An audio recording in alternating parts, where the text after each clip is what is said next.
제4장. 그러나 성령이 밝히 말씀하시기를 후일에 어떤 사람들이 믿음에서 떠나 미혹하는 영과 귀신의 가르침을 따르리라 하셨으니 자기 양심이 화인을 맞아서 외식함으로 거짓말하는 자들이라. 혼인을 금하고 어떤 음식물은 먹지 말라고 할 터이나 음식물은 하나님이 지으신 바니 믿는 자들과 진리를 아는 자들이 감사함으로 받을 것이니라. 하나님께서 지으신 모든 것이 선함에 감사함으로 받으면 버릴 것이 없나니 하나님의 말씀과 기도로 거룩하여 짐이라. 내가 이것으로 형제를 깨우치면 그리스도 예수의 좋은 일꾼이 되어 믿음의 말씀과 내가 따르는 좋은 교훈으로 양육을 받으리라. 망령되고 허탄한 신화를 버리고 경건에 이르도록 내 자신을 연단하라. 육체의 연단은 약간의 유익이 있으나 경건은 범사에 유익하니 금생과 내생의 약속이 있느니라. 미쁘다 이 말이요, 모든 사람들이 받을만 하도다. 이를 위하여 우리가 수고하고 힘쓰는 것은 우리 소망을 살아계신 하나님께 두미니 곧 모든 사람, 특히 믿는 자들의 구주시라. 너는 이것들을 명하고 가르치라. 누구든지 내 연소함을 업신여기지 못하게 하고 오직 말과 행실과 사랑과 믿음과 정절에 있어서 믿는 자에게 본이 되어 내가 이를 때까지 읽는 것과 권하는 것과 가르치는 것에 전념하라.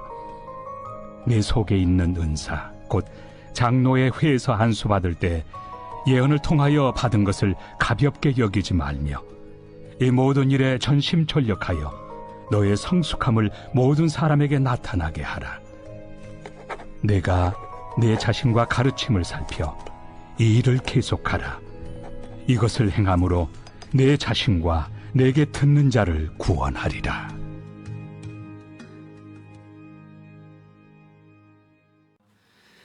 오늘날 교회 시대를 살고 있는 모든 사람들에게 하나님께서 역사하시는 방법은 성령님을 통하여서 우리 삶에 구체적으로 오셔서 말씀하시고 또 역사하시고 은혜 베푸시는 것을 통해서 경험되게 하시는 은혜가 있습니다.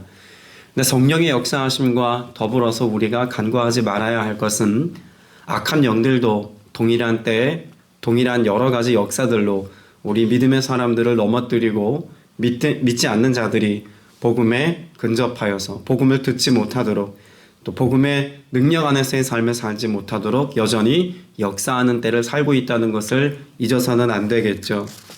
또 한 가지 생각해 볼 것은 성령께서 이 시대에 역사하실 때 누구를 통해서 혹은 무엇을 통해서 역사하신다고 말씀할 수 있을까요? 성령님은 사람을 통해서 혹은 사람이 행하는 모든 일들과 그 모습을 통해서 하나님 나라를 보이시고 예수 그리스도의 형상을 나타내신다라고 말할 수 있습니다. 그러면 악한 영들은 역시 어떻게 역사할까요? 사람에게 역사해서 그 사람을 통해서 믿음의 자리에 서지 못하도록, 하나님 자녀의 삶의 기쁨을 누리지 못하도록, 복음을 접하지 못하도록 역사하고 있다는 것을 분명히 알아야 합니다. 디모데 전서, 디모데 후서 이 모든 말씀은 디모데에게 사도 바울이 권면하는 영적인 교훈과 메시지를 담고 있습니다. 그러나 한 개인을 향한 하나님의 말씀이라고 여기기보다는 이 시대를 살고 있는 모든 그리스도인들이 이와 같은 영적인 모범을 따를 수 있도록 주시는 메시지라고 볼 때 오늘 디모데전서 4장의 말씀은 예수 그리스도를 믿는 믿음의 성도들 모두가 좋은 믿음의 일꾼이 되고 또 그리스도의 군사가 되고 교사가 되어 살아가는 이 시대에 무엇을 경계하며 무엇을 또 이루며 살아가야 할지 우리에게 잘 보여주는 말씀이라고 볼 수 있습니다. 1절 말씀에 보면 성령께서 환히 말씀하십니다라고 기록합니다. 성령께서 사도 바울에게 말씀하신 영적인 메시지를 디모데에게 전하고 있다라고 지금 말할 수 있는 것이죠. 그 성령께서 밝혀주시고 환히 알게 하셨다라고 하는 것은 사도 바울이 디모데에게 권면해주고자 했던 여러 말씀들 가운데 하나님의 마음을 담은 매우 중요한 메시지를 이제부터 말하려 한다는 것을 알 수 있습니다. 마지막 때라고 1절에 말씀하고 있지 않습니까? 성령께서 밝히 말씀하시는 내용은 마지막 때를 살아가고 있는 성도들에게 지도자로서 우리가 어떤 본을 보이고 어떤 삶을 가르쳐야 되는지에 대해서 말하려고 한다는 것이죠. 여러분이 마지막이라고 하는 단어가 주는 뉘앙스는 우리가 흔히 종말이라고 여기기 쉽습니다.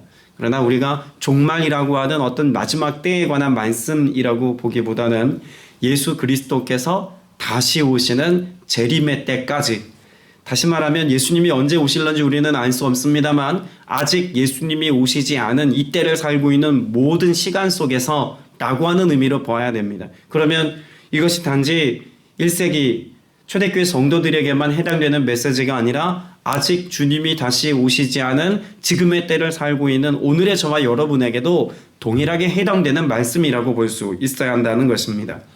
그러면 이 마지막 때를 살고 있는 우리에게 지금 무엇을 경고하고 있습니까? 어떤 사람들은 믿음에서 떠나 속이는 영과 악마의 교훈을 따를 것입니다. 진리가 선포되어지고 있고 예수 그리스도를 통한 복음의 메시지가 끊임없이 가르쳐지고 또 세상에 흘러가고 있음에도 불구하고 여전히 악마의 교훈을 따르는 이들이 있을 것이다 라고 하는 말을 하고 있는 것이죠. 이것은 이미 예수 그리스도를 믿는 믿음의 사람들에게 지금 경고하고 있는 것임을 알 수 있어야 합니다. 믿음에서 떠났다는 말 자체가 그런 것 아닙니까? 이전에 믿음을 갖고 있지 않았다가 믿음을 갖게 되었습니다. 그런데 세상에 미혹하는 영에 의해서 또 그 미혹하는 사람들을 통해서 그 교훈으로부터 떠나 진리와 복음의 메시지로부터 떠나 다시 세상으로 돌아가는 이들이 있다는 것입니다. 그러면 이 메시지는 믿지 않는 자들에게만 해당되는 교훈의 메시지가 아니라 이미 예수 그리스도를 믿고 있는 자들에게 주는 영적인 교훈이라는 것이죠. 자, 그러면 이와 같은 속이는 영과 악마의 교훈이라고 하는 것은 어디로부터 흘러온 것일까? 2절에 보면 이렇게 말씀합니다. 그러한 교훈은 양심에 낙인이 찍힌 거짓말쟁이의 속임수에서 나오는 것입니다. 여러분, 여기 낙인이라고 하는 단어를 한번 주목해 볼 필요가 있습니다. 낙인은 주로 어디에 사용되었을까요? 첫째는 종들에게 주인이 있는 종이다라고 하는 표식을 하기 위해서 낙인을 찍었습니다. 소위 문신이라고도 표현할 수 있겠죠. 그러니까 누구의 소유라고 하는 것을 말하기 위해서 낙인을 찍어둔 것입니다. 더불어서 짐승들에게도 낙인을 찍었습니다. 그 역시도 무엇을 위해서입니까? 누구의 소유인지를 알게 하기 위한 방편으로 낙인을 찍어서 짐승의 엉덩이나 잘 보이지 않는 어떤 부위에 누구 집안 누구의 것이다 라고 하는 소유를 낙인으로 새겨놓은 것입니다. 그러면 여기 낙인이 찍힌 거짓말쟁이라고 하는 것은 누구에게 어떻게 낙인이 찍혔다는 겁니까? 믿음에서 떠난 자들을 악한 영과 악마가 그 영혼과 그 마음에 낙인을 찍어서 악마의 소유가 되게 한 그들을 통해서 지금 거짓 메시지가 선포되고 있다는 것을 말하는 것이죠.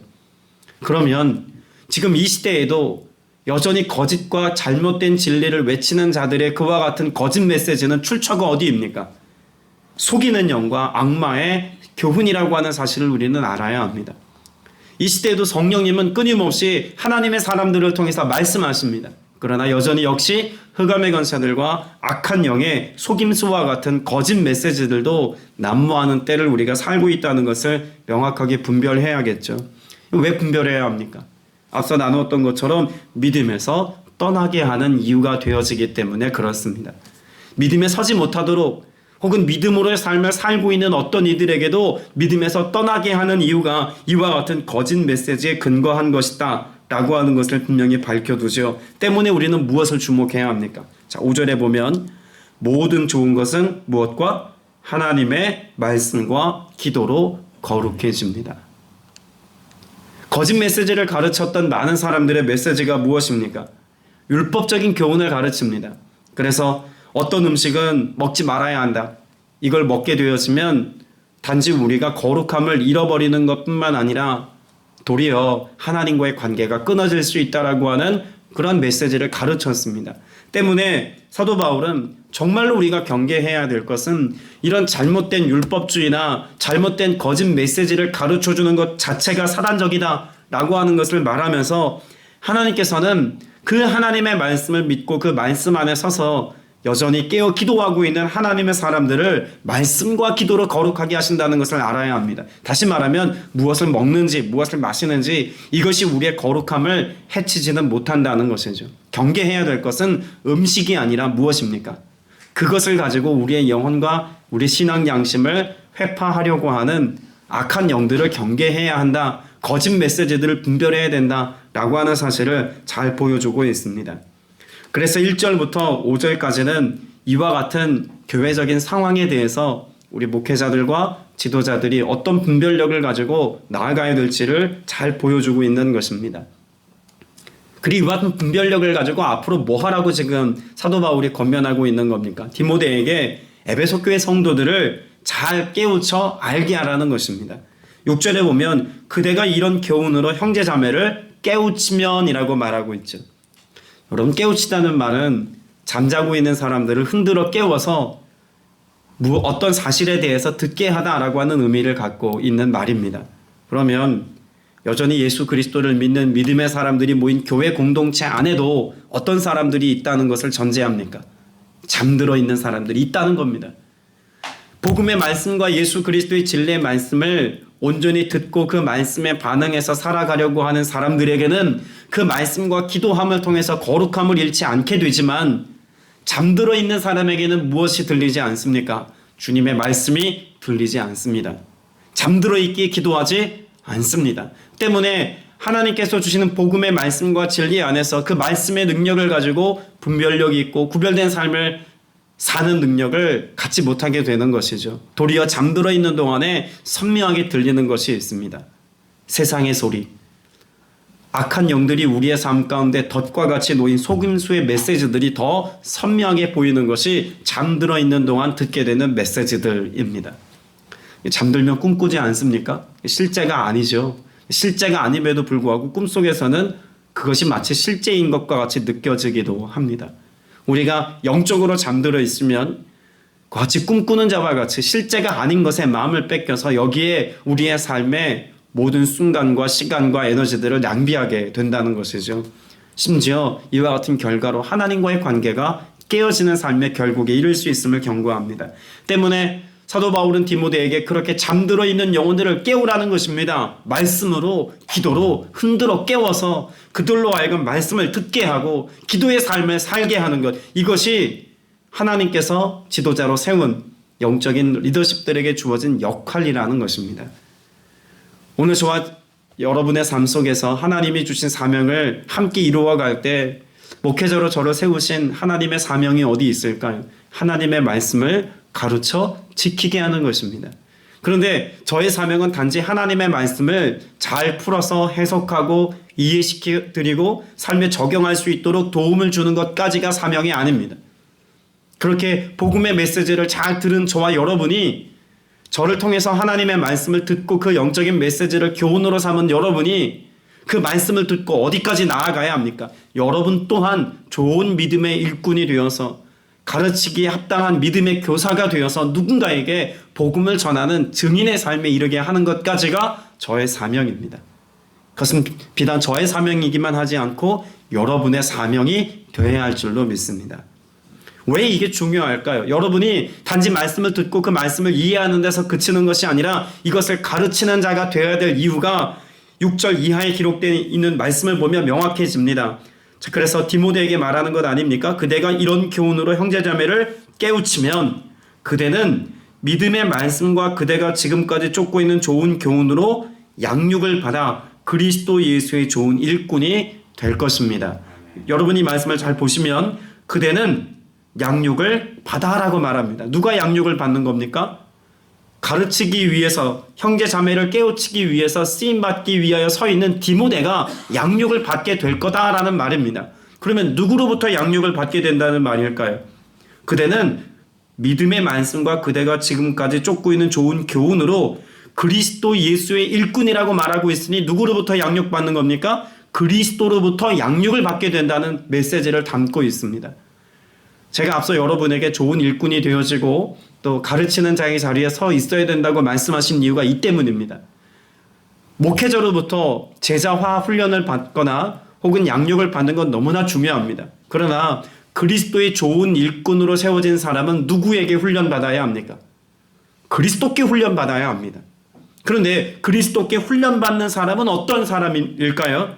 이런 교훈으로 형제 자매를 깨우치는 일을 계속하고 있는 사람을 주님께서는 여전히 사용하시기 위하여서 훈련시켜 주시고 말씀을 깨우쳐 알게 하시고 믿음의 좋은 일꾼으로서의 사명을 감당할 만한 모든 신령한 은사와 좋은 능력을 우리에게 허락해 주신다는 것입니다.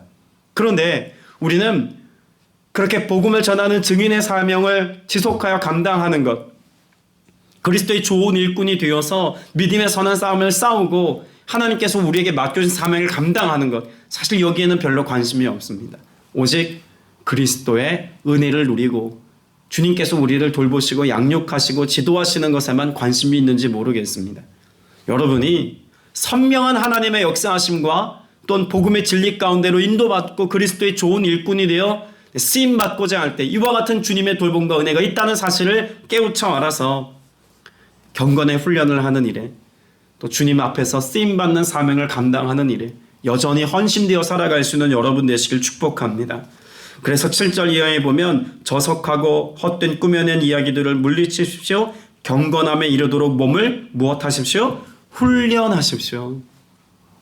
교회 공동체가 해야 될 가장 중요한 사명 중에 하나가 훈련입니다. 여러분, 목회자와 또 여러 믿음의 선배들이 또 하나님의 말씀으로 잘 훈련된 믿음의 지체들이 교회 입교한 많은 성도들에게 해줄 수 있는 좋은 교훈들은 그저 일상을 함께 공유하고 함께 음식을 먹고 마시면서 그저 좋은 시간 함께 보내는 것 정도가 교회가 해야 될 사명이라고 착각하면 안 됩니다. 교회 공동체는 그 어떤 일이 있어도 복음으로 훈련되어지고 복음의 말씀을 전할 수 있는 믿음의 사람들을 양육하고 세우는 일에 헌신되어져야 하고 그렇게 쓰임받아야 합니다. 먼저 예수 그리스도를 믿고 믿음의 반석 위에 서 있다고 확신하는 삶을 여러분이 살고 있다면 그러면 또 다른 누군가로 하여금 그리스도의 믿음에 군사여 훈련된 믿음의 사람이 되어지도록 훈련시키고 양육하고 세우는 일에 여러분 쓰임받아야 합니다. 봉사의 자리에 있어야 하고 가르치는 자의 자리에 있어야 합니다. 최근에 어떤 지체로부터 한 교회의 모습을 이야기 들으면서 참 은혜가 되었던 적이 있습니다. 역시 작은 교회 공동체인데 교회 학교 사역을 위한 일꾼들이 많이 부족하니까요. 이 권사님들이 먼저 일찍이 예배를 드리시고 아침마를 예쁘게 두르시고 그리고 늦게 온 교회학교 아이들 예배를 섬기는 모습이었습니다.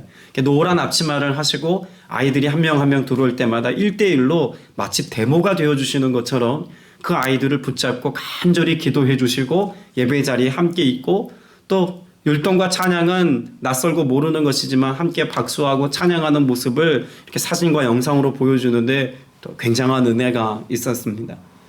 대단한 일을 하는 게 아닙니다. 우리가 조금의 시간을 더 들여서 이렇게 앞치마를 두르고 아이들을 위해서 잠깐이지만 이제 막 예배 드리기 위해 성전에 온 아이들을 위해서 잠깐 그저 묵상으로 기도해 주는 것만으로도 아이들은 삶 속에 큰 힘을 얻습니다. 이게 사실은 서구 교회의 모델입니다. 서구 교회가 건강한 교회로 부흥했던 그런 부흥의 때 1900년대 초반부터 1900년대 중반까지 미국 교회와 유럽에 있는 교회들이 그런 데모와 같이 교회학교 아이들을 세우기 위하여서 그렇게 믿음의 부모가 되어주는 이와 같은 일들을 기꺼이 감당했습니다. 그것으로 인해서 큰 부흥의 역사가 세대와 세대를 거쳐서 일어났다는 이야기예요. 한국 교회가 그와 같은 모습은 사실 닮아가지 못했던 것이 참 안타까운 현실이기도 합니다. 오늘 예배하는 저와 여러분이 주 앞에 쓰임받고 헌신하고 충성된 삶을 살기까지 교회 공동체 안에 일원이 되어져 있다면 어제도 나눴습니다만 여러분의 경건의 삶과 믿음의 삶을 온전히 잘 지켜내기 위한 믿음의 훈련의 자리, 여러분 이것이 어떠한 자리이든지 간에 그 훈련의 자리에서 떠나지 않게 되시기를 바랍니다.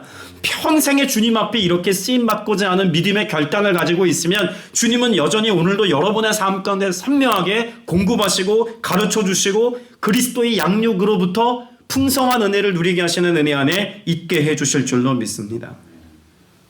그래서 8절의 말씀은 이와 같이 우리의 몸을 쳐서 어렵고 힘겨운 상황 가운데서도 영적인 훈련을 감당할 때 어떤 유익이 있다고 말씀하고 있습니까? 생명을 약속해 줍니다. 여러분이 믿음의 훈련이, 경건의 훈련이, 우리의 몸을 구별하여서 거룩한 삶을 살고자 하는 영적인 훈련이 우리로 하여금 어디에 이르게 한다고요? 생명에 이르게 합니다. 생명력 넘치는 삶은 어떤 삶으로부터 출발할까요? 주를 위하여서 좋은 일꾼이 되고자 하는 믿음의 삶을, 결단함의 이와 같은 삶을 살 때 비로소 우리로 하여금 생명에 이르게 하시는 은혜가 있음을 분명히 발견하고 은혜로 누릴 수 있기를 축복합니다. 그럼 우리가 그 생명을 가지고 어떤 사명을 감당하라고 사도 바울은 말하고 있습니까? 12절 후반부에 보면 믿는 이들의 무엇이 되십시오? 본이 되십시오라고 말합니다.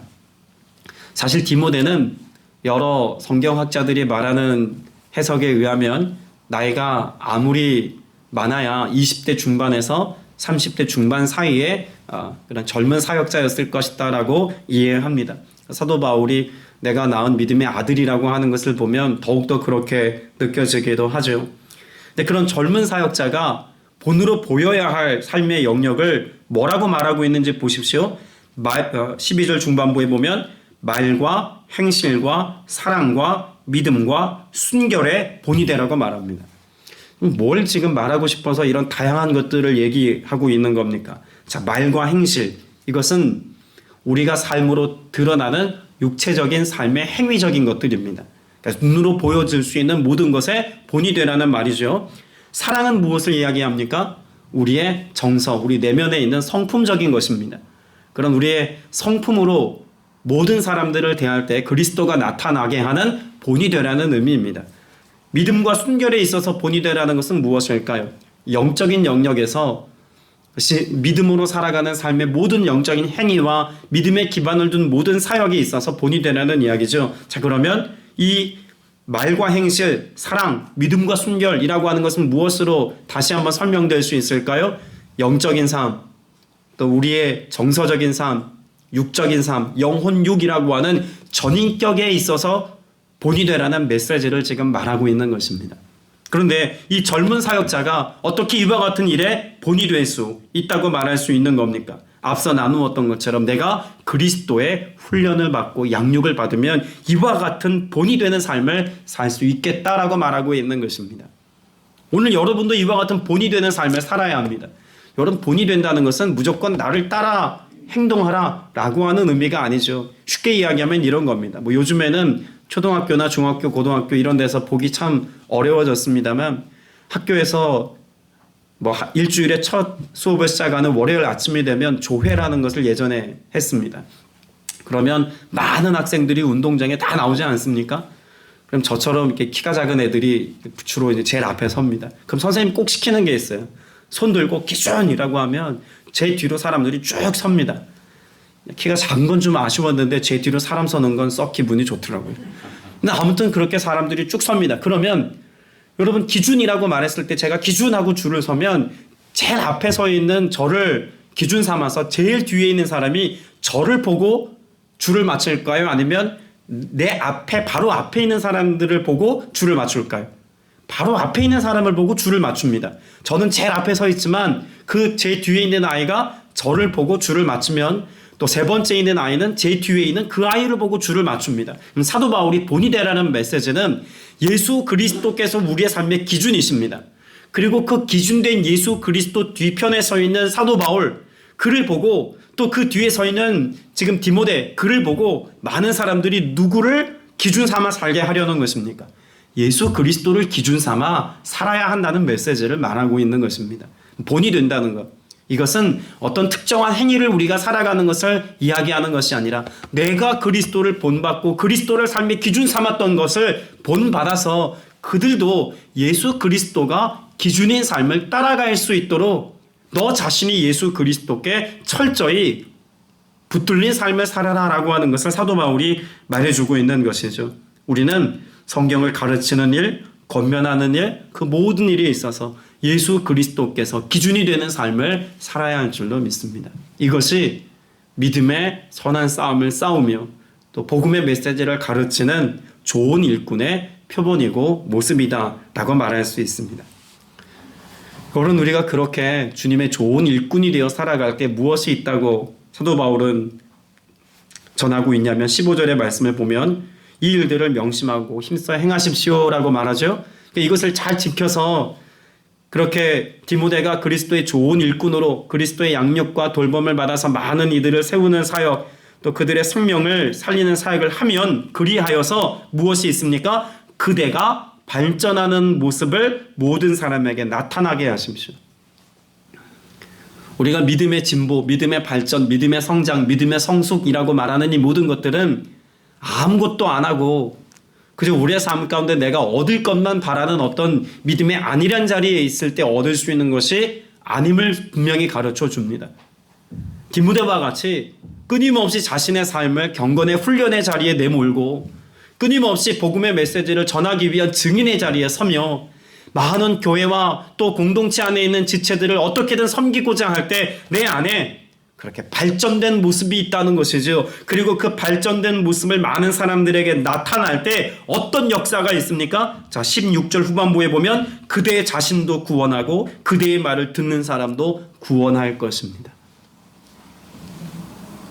그저 전도폭발 훈련에서 말하는 복음의 메시지를 그저 A4 용지 앞뒤로 빼곡히 쓴 글을 잘 외워서 달달달 외워서 이것을 누군가에게 말하는 것만으로 복음이 전해진다고 생각하면 오산입니다. 저도 수많은 전도 훈련을 받았습니다만 그 전도 훈련의 메시지의 내용이 내 삶이 되지 않고서는 그것을 전하는 자가 그것을 삶으로 살아내는 믿음의 본과 믿음의 교훈과 삶의 알맹이가 없이는 겉으로 끊임없이 입술의 말로만 전해지는 이 메시지가 어떤 때는 사람들의 마음을 감동시키고 믿음을 결단을 하게 하는 수단도 되지만 지속적인 양육과 돌봄을 주기에는 턱없이 부족하다는 것을 알아야 합니다. 교회는 오게 할 수 있습니다. 그 순간 믿음의 고백을 고백하게 할 수는 있습니다. 그러나 그가 내 전도를 받고 교회 공동체 안에 왔을 때 그가 믿음의 사람으로 성장하고 자라날 수 있게 하자면 그러한 내가 복음을 전하는 내가 구원의 자리에 그들이 설 수 있도록 끊임없이 성장하는 모습을 보일 때야 비로소 함께 성장하는 은혜의 역사가 있다는 이야기죠. 저는 이 말씀 앞에서 많은 회개와 또 주님의 도우심을 구하였습니다. 저의 비전과 저의 소망이 너무나 작아서 또 하나님의 말씀으로 가르치고 선포하는 일에 제 자신이 너무 위축돼 있어서 우리 교회 지체들이 이와 같은 하나님의 복음의 메시지 앞에서 온전한 믿음의 삶을 살지 못한 것은 아닐까 스스로를 많이 돌아보았습니다. 요즘에 제 안에 마음을 가득 채우고 있는 하나님의 비전이 있습니다. 내년 사역에서도 꼭 반영해서 나눌 복음의 메시지입니다. 여러분, 주님이 우리에게 명령하신 명령이 마지막 부활의 주님이 명령하신 명령이 무엇입니까? 온 열방을 구원하시기 위한 하나님의 복음 메시지 아닙니까? 그러면 이 땅에 존재하는 모든 잃어버린 영혼들이 주께로 돌아오게 하기 위한 것이 하나님의 비전이라면 저와 여러분의 비전도 그런 것이어야 합니다. 물론 한 영혼이 예수 그리스도를 믿고 주의 자녀가 되는 것도 너무나 중요합니다. 그러나 그 일을 기반으로 해서 그가 그리스도의 제자가 되어서 그를 통해서 또 다른 누군가에게 복음이 전해지게 하고 또 그 복음이 전해진 그들을 통해서 또 누군가에게 복음이 전해지게 할 만큼 저는 그 한 영혼이 교회에 오게 하는 것이 아니라 그리스도의 좋은 일꾼 되게 하는 것이 사명이었다는 것을 새삼 깨닫습니다. 여러분이 그렇게 교회 공동체로부터 사역자로부터 훈련받고 양육받고 세워져서 오늘 내가 좋은 일꾼이 되었나 한번 점검해 보십시오. 그리고 만일 그렇지 않다면 그런 좋은 일꾼 되기 위해서 헌신하고 노력하고 수고해야 할 것이며 저 역시도 그러한 성도들과 지체들이 되어지도록 섬기는 일에 헌신해야 할 줄로 믿습니다. 저와 여러분이 이 일에 함께 헌신하고 함께 순종하여서 마지막 때 우리를 통해서 주님이 이루시고자 하는 영혼 구원의 역사가 복음 증거의 역사가 열방이 주께로 돌아오는 은혜의 역사가 저와 여러분을 통해 이 땅에 드러날 수 있게 되시기를 주님의 이름으로 축복합니다. 기도드리겠습니다. 은혜가 풍성하신 아버지 하나님, 우리는 복음을 전하는 자로서의 사명을 받았습니다. 우리가 예수 그리스도를 전하기 위하여서 그 구원의 역사를 우리의 삶을 통해서 나타내시기까지 우리를 거룩한 자로 또 구별된 자로 세우셨을 뿐만 아니라 이와 같은 삶의 본이 되어 누군가를 가르치고 양육하는 자리에 서게 하셨음을 알게 하셨습니다. 주님, 우리가 한 해를 마치고 또 새로운 한 해를 결단해야 하는 이 즈음에 더욱더 믿음의 결단을 가지고 서게 하여 주옵소서. 그저 우리의 삶 속에서 영적인 삶의 안일함으로만 살아가는 것이 아니라 믿음의 선한 싸움을 잘 싸워내어서 마지막 때 주님 부르심에 합당한 삶을 살아가는 좋은 일꾼으로 세워지는 은혜가 있게 하여 주옵소서. 성령께서 이 일을 이루시기까지 함께 하시고 내도하실 것을 믿사오며 살아계신 우리 구주 예수 그리스도 이름으로 간절히 기도드렸사옵나이다. 아멘.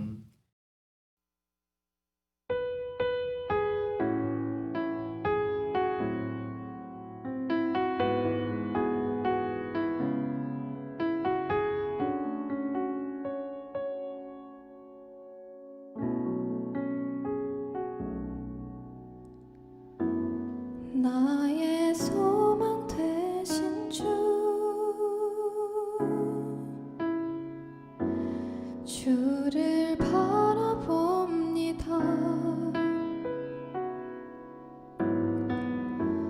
다시 오실 나의 왕 예수 주를 기다립니다.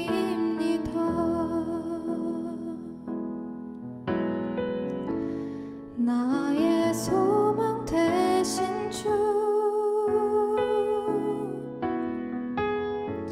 주를 바라봅니다.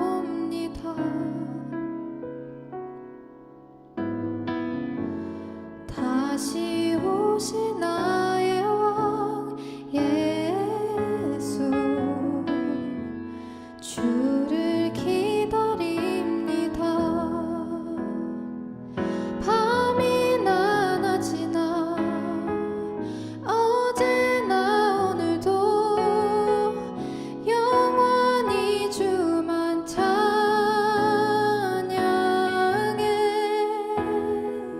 괴롭고 슬플 때 낭망하여 넘어져도 언제나 주만 찬양하겠네.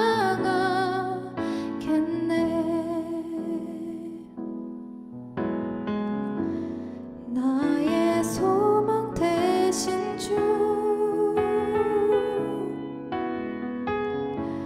주를 바라봅니다.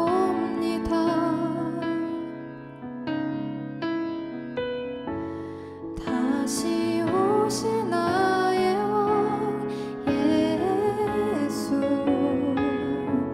주를 기다립니다. 밤이나 낮이나 어제나 오늘도 영원히 주만 찬양해.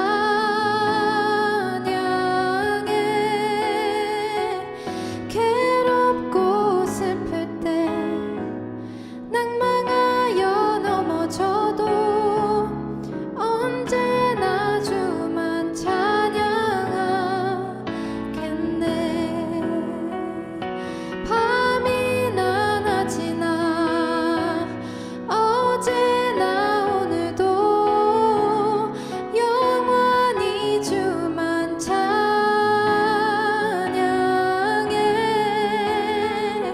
괴롭고 슬플 때 낭망하여 넘어져도 영원히 주만 찬양하겠네.